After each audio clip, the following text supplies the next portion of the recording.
Hello guys! Hello Earth Signs, Gemini, Libra na for yous. Welcome dito sa aking channel, Kapalaran 888. Welcome. Alamin natin kung ng messages, vibration, gabay energy para sa lahat ng air signs. Tayo general reading, so pwede kang makarasanate guys. Gamitin mo ang iyong intuition sa panunood. Okay, air signs. 25-7. Okay. Ikaw ay air signs, Aquarius, Gemini, Libra, na naghihintay ka ng wedding proposal. Matagal ka nang may kalibin, matagal ka nang may karelasyon, pero wala pa ring proposal. Ang number 3 na to, na ship, is parang naghihintay ka. Diba? Naghihintay ka, and sinasabi ng bara sa'yo dito na medyo naiinip ka na eh. Sobrang naiinip ka na kung kailan darating ito. Kung kailan siya mag-o-offer sa'yo ng commitment, like kasal, kung kailan ka makakatanggap ng promosyon, may mag-offer sa'yo ng promosyon, salary increase, ng stability. So, medyo meron ditong impatience na nakikita tayo. Okay? So, comment down below if, for example, nag-apply ka sa mga agency papunta sa ibang bansa and natatagalan ka eh. Sobrang impatient ka na. Sinasabi ng bara sa'yo dito na konting tiis, konting tiyaga, konting paghihintay pa. Kasi parating na to eh. Parating na siya. It's either 3 months from now, or pwedeng 3 weeks from now, or 3 days from now. Or kung naman tong travel, or ganun eh. Diba? Naghihintay ka talaga. Paki-comment sa comment section. Naghihintay ka ng proposal. Wedding proposal. Natatakot ka na baka tumanda ka na walang asawa, or tumanda ka na hindi man lang tumaas yung posisyon sa trabaho. Nakikita natin dito na pwedeng isa sa dahilan kung bakit hindi matuloy-tuloy yung kasal mo is dahil sa both parties ayaw sa inyo. Ayaw ka ng in-laws mo, or ayaw din siya at ang karelasyon mo ng parents mo or ng side mo. Comment down below. Okay, unexpected income. Nakikita natin dito guys na yon, isang hindi inaasahan na pera, income, ang pwedeng makuha mo from distant horizon. So, pwedeng online siya. If magaling ka sa internet, may mga skills ka, posibleng makatanggap ka ng financial help, or pwedeng hindi pa financial help, pwedeng makakuha ka ng trabaho online na ito ay mataas yung sahod. So, kung makikita mo to, ano to eh, nasa ibang lugar. Pwedeng nasa Pilipinas lang siya, pero iba yung location niya, iba yung probinsya niya, or posibleng nasa ibang bansa siya. Diba? So, pwedeng marami ngayon na online na work na offer from other countries, and pwede ka na makapag-apply or pwede kang makapag-try. Parang gano'n. Or posibleng isang may edad na, matured, senior citizen, or pwedeng may edad lang sa'yo, ang mag-o-offer sa'yo ng pera, pautangin ka siguro, or posibleng tutulungan ka, financially bibigyan ka ng pera. O, tingnan mo, inuulit niya, 3 of Wands, ganun din. Naghihintay ka eh.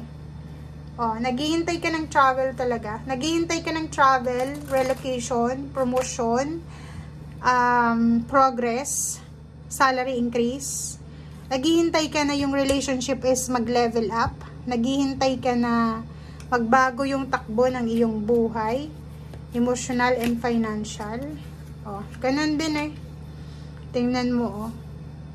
Kung makikita mo dito, ang tagal-tagal mo nang naghihintay kung kailan ka makakaalis, kung kailan ka magre-relocate, kung kailan ka tatanggapin, kung kailan ka magpa-first day, parang ganun, kung kailan ka makakagraduate, kung kailan ka makakauwi if nasa ibang bansa ka. Nako. Oh, ganun din eh, waiting. So, nakikita ko sir dito, naghihintay ka eh. Naghihintay ka sa pera. It's either lump sum, it's either retirement, or pwedeng mga bonuses, payments, payouts, or kung ano man itong mga extra income, unexpected income na to, na ginawa mo na from your past. Nakikita ko siya dito na pwedeng may mga taong gustong makipagbalikan sa'yo. May gustong bumalik sa'yo eh. It's either relationship yan, it's either job, career, hobbies, pwedeng may gusto kang balikan, mga healthy or unhealthy habits, mga habits or mga ginagawa mo dati. Meron din ditong reunion, may posibleng reunion, celebration, kasama yung mga tao sa past mo, like mga classmates, mga dating katrabaho, kapamilya, dating kapitbahay, kababata, or kung sino man sila. Balanse sa usaping pera.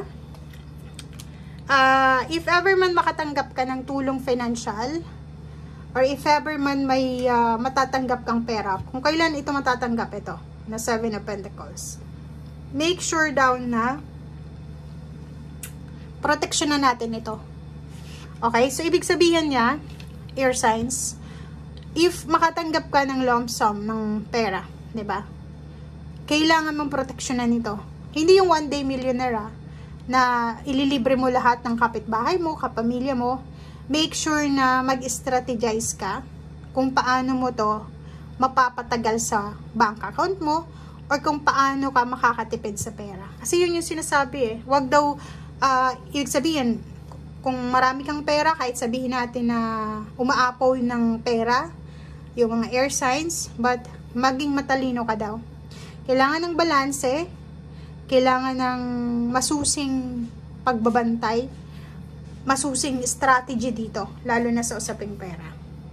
Okay, mga good news, mga messages, ang daming mensahe na darating sa'yo na pwedeng magbigay sa'yo ng palakasan. So, ibig sabihin, ano to, mga moral support. Maraming mga tao sa paligid mo na susuportahan ka, pwedeng i-congratulate ka dahil sa kung ano man tong success. If meron kang nararamdaman na physical body pain or pwedeng mga sakit sa katawan, pwedeng may healing. Yun yung good news. Pwedeng yung doktor sabihin sa'yo na magaling ka na.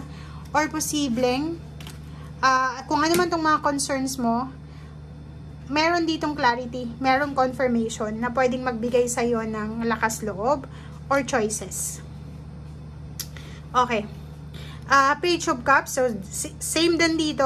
Maraming mga tao yung susuporta sa'yo. Maraming mga hindi mo inaasahan. Unexpected support. Unexpected na individual na lalapit sa'yo para suportahan ka, para tulungan ka, para palakasin ang kalooban mo. Okay?